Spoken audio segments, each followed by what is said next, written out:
Today, we're going to comment on an interview with Sam Altman. So this interview was done about 6 weeks ago. It was when GPT-5 got released.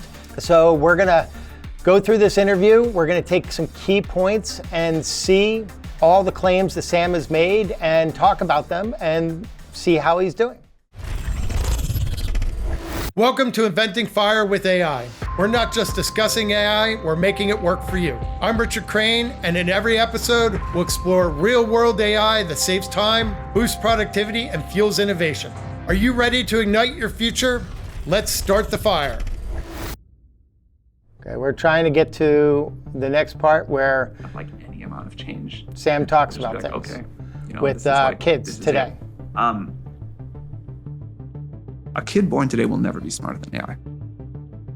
Ever. And a kid born today, by the time that kid kind of understands the way the world works, will just always be used to an incredibly fast rate of things improving and discovering new science. They will never know any other world. It will seem totally natural. It will seem unthinkable and Stone Age-like that we used to use computers or phones or any kind of technology that was not. All right, we're gonna pause right there. First, a kid born today will not be smarter than AI. That is a shocking statement, a provocative statement. Unfortunately, probably a true statement. So I would almost go so far as to say that AI is smarter than most people on the planet, including myself. There are things AI knows that I will never know, but that is not the message that should be sent. He goes on to say that kids will use AI and they won't know any different. I agree with that entirely. In fact, I remember I started to grow up, I was in college in the internet days, right? When the internet was being, formed. I learned the internet, I use the internet, I use it as a tool. My kids, they grew up in the mobile generation, right? I remember the day I brought home my first iPhone. It was an iPhone 3GS. I was excited about it. I sat down on the couch, I unpacked it, and my son, who was like 5 or 6 at the time, was sitting there watching TV, and it kept doing this, looking at me, saying, Dad has something new. And he got up, came over to me, sat down, and looked at me and says, "Can I play with that?" And I thought about it for a second, and I just handed it to him. It told him nothing, didn't tell him how to use it, didn't tell him what it was exactly or anything like that. And 5, 6 minutes later, he said, "This is the coolest phone ever. Can I have one?" Of course, he has one now, but at the time I was like, "No, this is Daddy's, phone. You can play with it when you want." But I think the key here is we shouldn't fear AI. AI is going to know things that we won't. One of the challenges we're going to have is, using AI as a tool. Those that do will succeed. Those that don't, that will be the most difficult, right? Those that don't see AI as a means to help them get better, help them do more, help them learn. Jensen, the CEO of NVIDIA, he keeps mentioning this. He has 3 different AIs that he uses. ChatGPT was one, I think Claude was the other, and Perplexity was the one after that. This is an interview I saw a long time ago, actually, and I have the same. The key is, how do we get smarter using AI? How do we do more? So that's the message I think we should be sending to our kids. Don't fear it, leverage it, give them access to it. And for those that don't have access to it, we need to figure out a way that everybody has access to it. So with that, we're going to move on to the next topic. I'm curious what you think the pretty short-term impacts of this will be for young people. I mean, these half of entry-level jobs replaced by AI makes it sound like a very different world that they would be entering than the one that I did. I think it's totally true that some classes of jobs will totally go away. This always happens, and young people are the best at adapting to this. I'm more worried about what it means, not for the 22-year-old, but for the 62-year-old that doesn't want to go retrain or reskill or whatever the politicians call it, that no one actually wants but politicians in most of the time. If I were 22 right now and graduating college, I would feel like the luckiest kid in all of history. Why?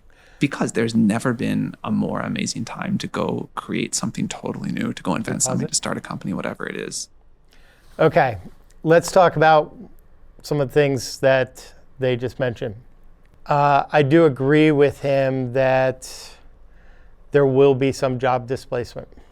There's another interview, and we'll get the information for you, where I saw Sam Altman said that 60 million jobs will be eliminated due to AI. But then he turned around and said something like 79 million jobs will be created by AI. AI is going to affect every single job on this planet. I have no doubt in that. My job has been significantly affected by it, and I'm at a company where we've been doing AI for a long time. You know, everything from computer vision to natural language processing to machine learning. Now with ChatGPT and GPT-5 and all these large language models, it just gives us more to do with AI. You shouldn't fear job replacement. What you need to think about is, how can I obtain the skills with AI? I've had a lot of parents reach out to me about their college kids in computer science saying, is my kid's education wasted? And I tell them they need to be concerned, but they can get through it. And I caveat it with one thing. I ask them immediately, is your kid using AI? Some of them are like, no. Some of them are like, absolutely. And I say to the ones that say absolutely, I said, then those are the ones you don't worry about. Have they done something with AI? Are they continuously doing stuff with AI? Are they learning better computer science skills? Are they learning a new programming language? Are they figuring out machine learning? Or do they want to be a data scientist? That's what we need to see from our youth. From the older generation, there are two problems. Well, one problem and one opportunity. The problem is those people that don't have the skills and don't embrace AI, they're going to sit back and have the most difficult time. They need to embrace the next set of learning. And if they do, and they get retrained and reskilled and embrace, hey, I might be 60 years old and I'm going back to school or taking a class to learn AI. Those that do that are not going to have a problem. The other opportunity is an interesting one. It's the opposite of the youth scenario. In youth, we don't have the experience that life brings us. As we get older, we gain those experiences. So the older generation has a ton of experiences. I often say the youth don't know what they don't know. Well, the older generation knows a lot. So the question is, how can they leverage AI to do more? I'll take that same situation I mentioned regarding my interns. My interns, they got stuck almost all the time because they didn't know what they didn't know. They could have asked a few things. They could have asked AI, what don't I know? What should I consider? AI will tell them, right? Of course, they come to me and they say, I'm stuck. And of course, I tell them to do certain things. And AI is not perfect. AI didn't get it right. Of course, I have that experience and I was able to convey to both my interns and AI. So those that have skills and embrace AI, they're going to be able to do 10x what they're doing today. They're going to have probably the most amazing time and the most amazing life doing things that they never thought possible. So with that, we're going to move on to another topic. We're going to pause for a second, and yeah, we'll we'll talk about some other really cool things in this interview. When I was in junior high, or maybe it was ninth grade, I got a TI-83, this old graphing calculator. And I spent so long making this game called Snake. Yeah. It was a very popular game with kids in my school. And I was like pro and it was dumb, but it was like programming on a TI-83 was extremely painful. It took a long time and it was really hard to like debug and whatever. And on a whim, with an early copy of GPT-5, I was like, I wonder if it can make a TI-83 style game of Snake. And of course it did that perfectly in like 7 seconds. And then I was like, okay, am I supposed to be, would my like 11-year-old self think this was cool or like, miss something from the process? And I had like 3 seconds of wondering like, oh, is this good or bad? And then I immediately said, actually, now I'm missing this game. I have this idea for a crazy new feature. Let me type it in. It implements it. And it just, the game live updates. And now I'm like, actually, I'd like it to look this way. Actually, I'd like to do this thing. And I had this very like kind of, this experience that reminded me of being like 11 in programming again, where I was just like, now I want to try this. Now I have this idea. But I could do it so fast. And I could like express ideas and try things and play with things in such real time. I was like, oh man, I was worried for a second about kids like missing the struggle of learning to program in this sort of Stone Age way. And now I'm just thrilled for them because the way that people will be able to create with these new tools, the speed with which you can sort of bring ideas to life, that's pretty amazing. So this idea that GPT-5 can just not only like answer all these hard questions for you, but really create like on-demand, almost instantaneous software. I think that's going to be one of the defining elements of the GPT-5 era in a way that did not exist with GPT-4. Okay, Sam Altman was just referring to how when he was younger, he created a snake game that everybody loved, and that GPT-5 could do this so quickly in seconds. Full disclosure, I've been creating snake games with AI. It is kind of my litmus test. It is my test to say, hey, is this AI kind of doing what I want it to do? I have a prompt that I refactor and refine. Right now, for the purposes of this podcast, I have a simple prompt to create a snake game with GPT-5, and we're going to see how well it does. Sam says it can do it very quickly. So with that, we're going to go into GPT-5, and you can see I have a project called Snake Game. If we go into it, you can see I have a whole bunch of stuff regarding this. But here I have a simple prompt that I've created based on the knowledge that this project has regarding the snake game. I do want to highlight a couple things here. So if I edit this project, let's come in here. Come on. There it is. That's what I was looking for. Okay, I did give it instructions. I said your goal is to create amazing snake game, the most amazing snake game ever. If it's a simple version that I'm asking for, keep it simple, keep it engaging, keep it viral. If it's complex, then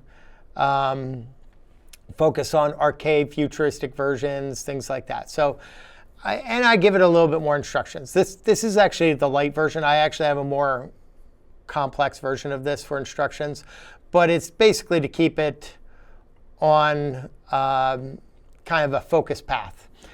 That being said, I asked it to create a simple version of a prompt for creating the snake game. Why did I ask it that? Well, AI can be the best prompt engineer ever. If you don't know what prompt to give AI, ask AI. Say, hey, I'm trying to do this. Can you generate a prompt for me? And it's going to tell you, hey, here's a prompt. But it might also ask you a bunch of questions and try to get more details. And sometimes it makes recommendations. So highly recommend using AI as your own personal prompt engineer. That being the case, I have this prompt here. Here is Visual Studio Code. And on the left-hand side, I have an empty folder called Snake. And we have GPT-5 right here. And so with GPT, this is actually in GitHub Copilot. So we're not actually using ChatGPT. We're actually using the model directly. And we're using it in agent mode. I'm going to paste this prompt. And we're going to let GitHub Copilot go off and work with GPT-5 to build this snake game. So the first thing you'll see is it's working. Right? I'll fully disclose that previous GPT models were faster. I tend to find that GPT-5 is slower. Interestingly, it's slow enough that I get kind of a little annoyed, and I'll go to some other model to get something done. So I'm hoping they work on the speed a little bit more on GPT-5. But you can see it's already started to do stuff. It's understood what I've asked it to do. It's now creating to-dos and saying, I need to do these end things. So this is great. It's actually going off and doing the work for me that I don't have to do, right? But we'll see how good it does. Oh, wow, look at this. It came back. It's still working, so we're going to give it a second, but it did generate the game.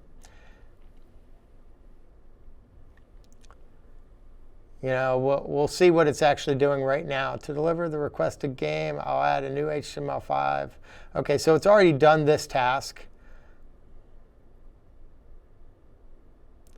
Looks like it's updating some styling.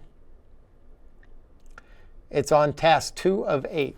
So it's not quite done yet, even though it's built this game. All right, so it's actually saying it has some compatibility issues with Safari, so it's trying to fix that. I tend to use Chrome or Edge, so you can see that it did update this.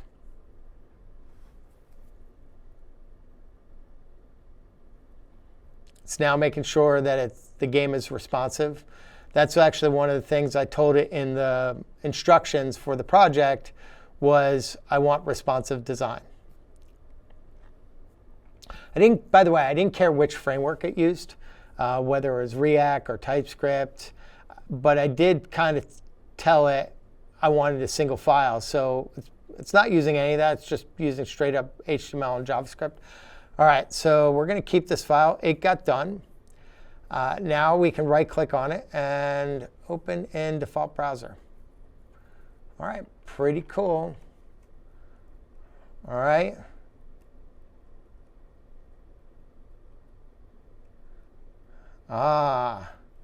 So good news is it worked. Bad news is I clicked the start button and the dialogue is still there. So we're going to stop this, and I'm going to say the dialogue does not close after hitting start. Fix this. Full disclosure, I've actually tried this several times.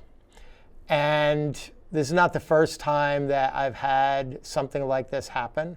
It's happened with other models too, like Claude and Grok and things like that. But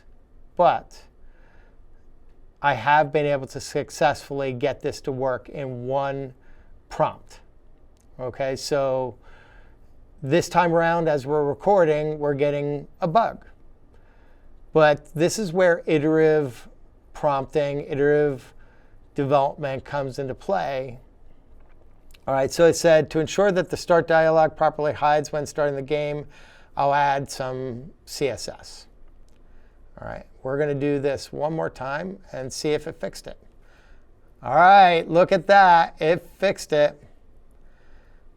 So I'm going to give it, I won't give it an A+, but I'll just give it a straight up A because this looks pretty cool. It has some neon effects. It's definitely working.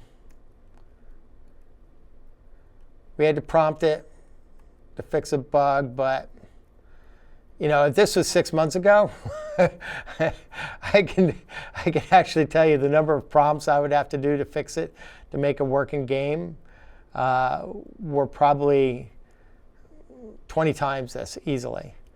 All right, so having to just issue a second prompt to fix this, I don't have a problem with that. But I just made sure the snake ran into himself.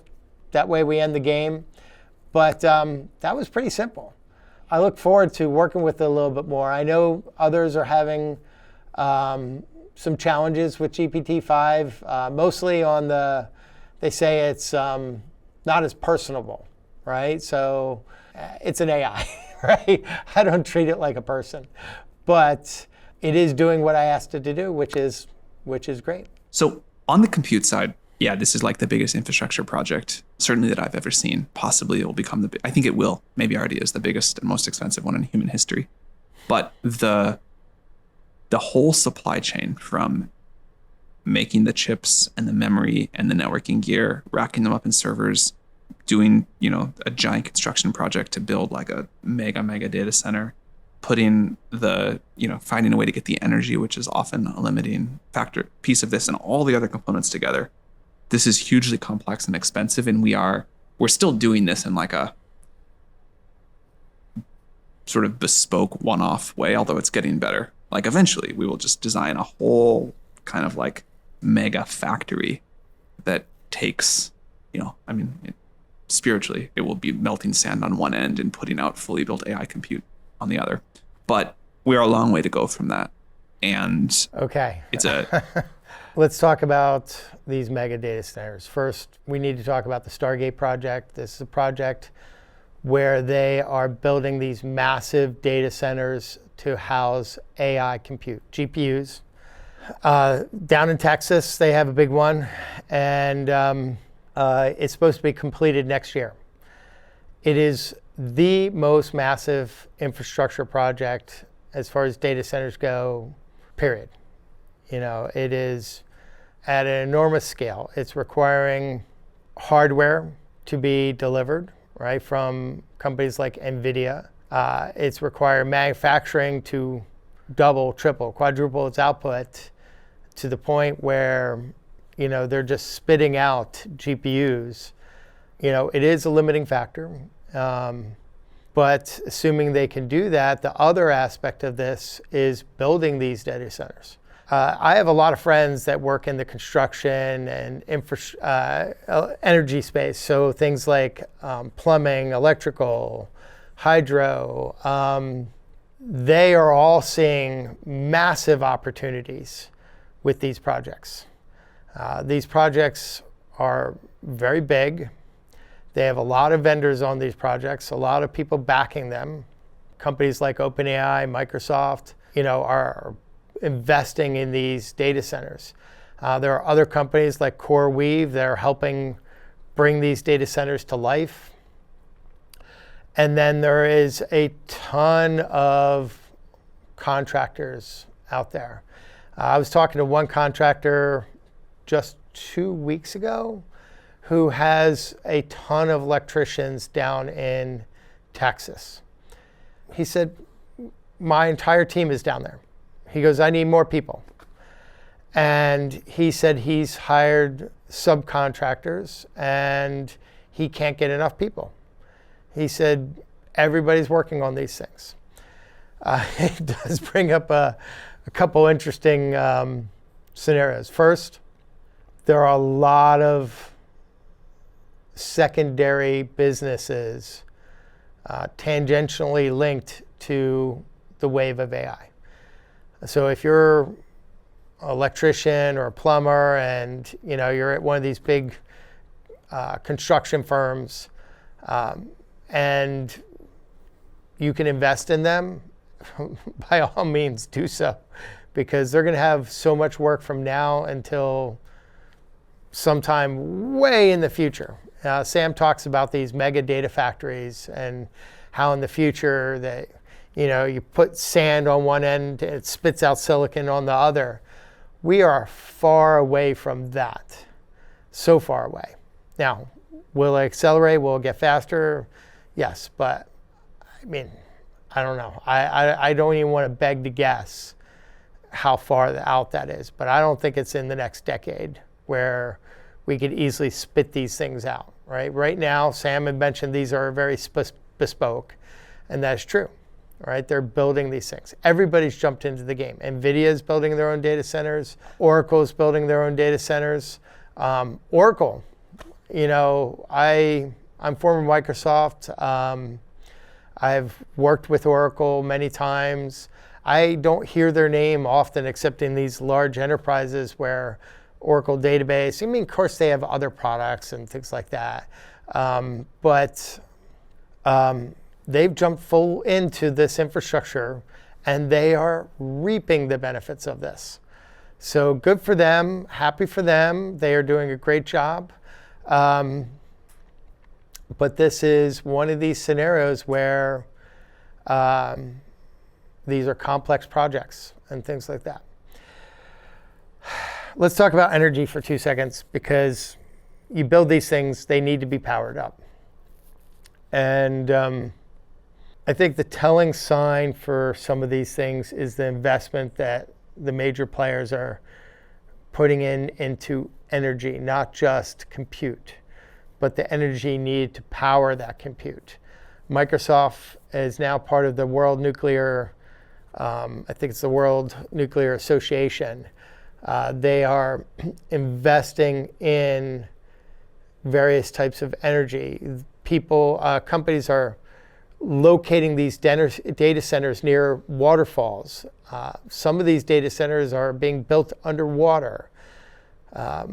There's a lot of reason why. I mean, it requires energy, and we're not going to be able to power these data centers with things like coal and natural gas alone, right? We need massive amounts of power, and that's where I think nuclear comes into play. There are other sources like hydro that come into play, and if you have an opportunity to invest in these sources of energy, by all means do so. That's not going to go away anytime soon.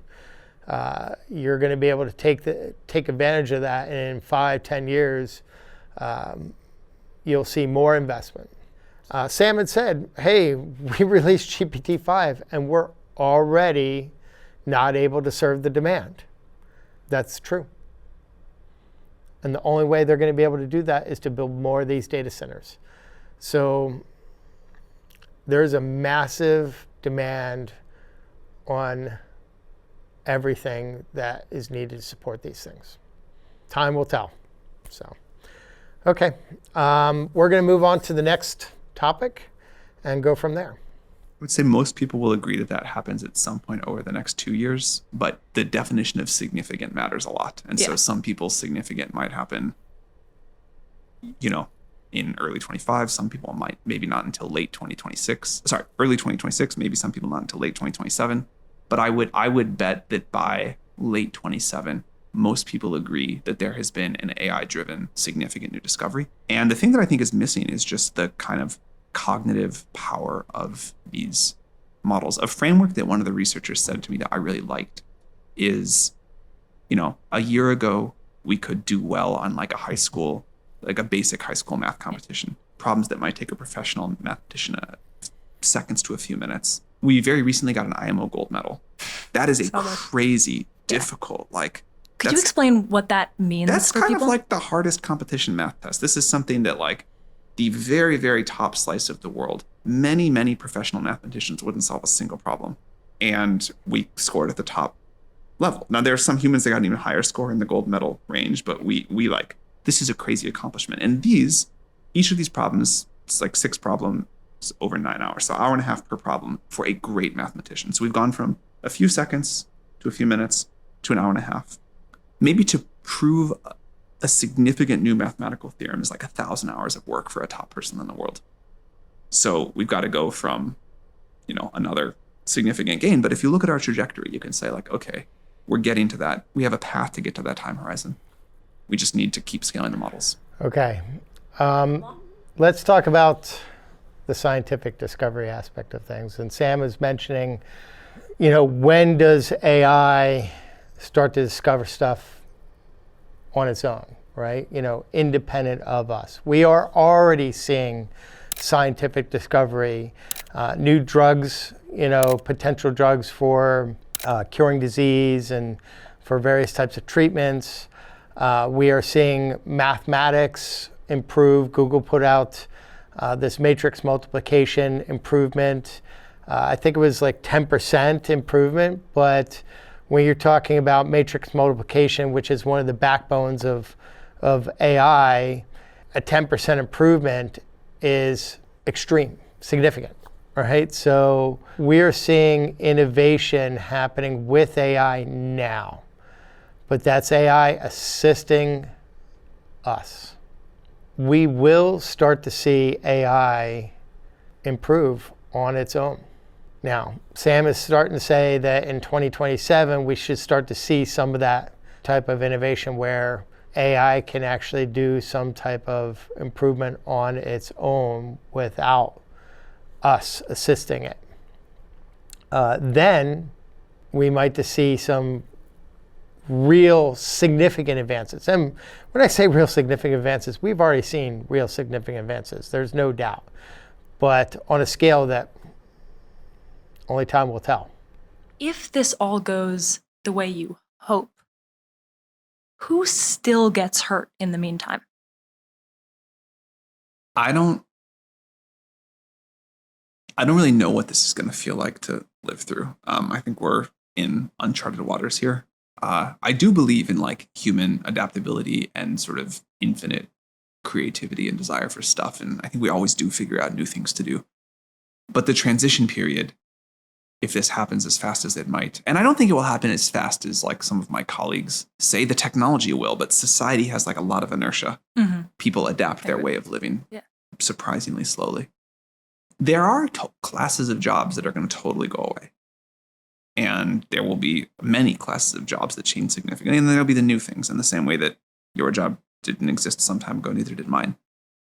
And in some sense, this has been going on for a long time. And, you know, it's still disruptive to individuals, but society has proven quite resilient to this. And then in some other sense, like, we have no idea how far or fast this could go. And thus, I think we need an unusual degree of humility and openness to considering new solutions that would have seemed way out of the Overton window not too long ago.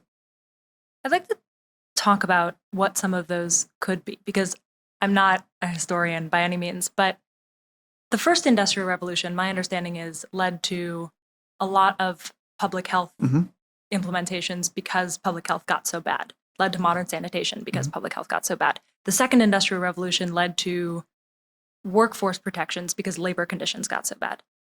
Every big leap creates a mess, and that mess needs to be cleaned up. And we've done that. And I'm curious, this is going to be, it sounds like, we're in the middle of this enormous leap. How specific can we get as early as possible about what that mess can be? What are the public interventions that we could do ahead of time to reduce the mess that we think that we're headed? Let's stop here. So they were talking about who gets hurt in the transition. And we're still in the midst of this. I see changes every single day. You know, I think the challenge is going to be what you know as your normal is not going to be the same normal you're going to have at the end of this wave that we are going through, this revolution, this AI revolution that we're going through. It's going to impact everybody. So the question becomes, this is the advice I would give anybody. What are you doing every single day to get better, improve yourself? In this case, what are you using AI to improve? And if you are constantly improving yourself and you're learning how to use AI and you're learning how to get better with AI, I know I'm on a trip right now and we've used AI so many times this trip. I'm in Europe at the moment. Came here for a conference. And we were using it for language translation pretty much every day. I was also using it for some of my health. All right, we were going out to restaurants and things like that, and I'm trying to make sure I'm staying within certain calorie deficit to lose some weight. If you're not going to embrace it, you're not going to leverage it, you will be left behind.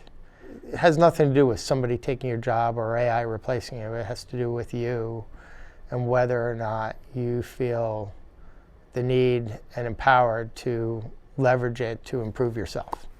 So if you could do that, you won't be hurt in this transition. All right, that's it for this episode of Inventing Fire with AI.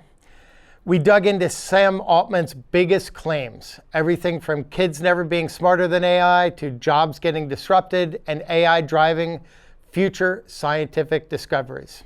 We're in the middle of a massive transition. This just isn't about smarter chatbots. It's about reshaping how we work, how we create, and how we solve problems. The real challenge is making sure this fire we've invented builds instead of burns. So hit subscribe, share this with someone who needs to hear it, and stick with me. This story of AI is moving fast, and I'll be right here breaking it down and showing you how to put it to work. Thanks for tuning in to Inventing Fire with AI. If you're ready to harness AI's full potential, subscribe and stay with us. Let's keep building, automating, and innovating together. I'm Richard Crane. Let's keep the fire burning.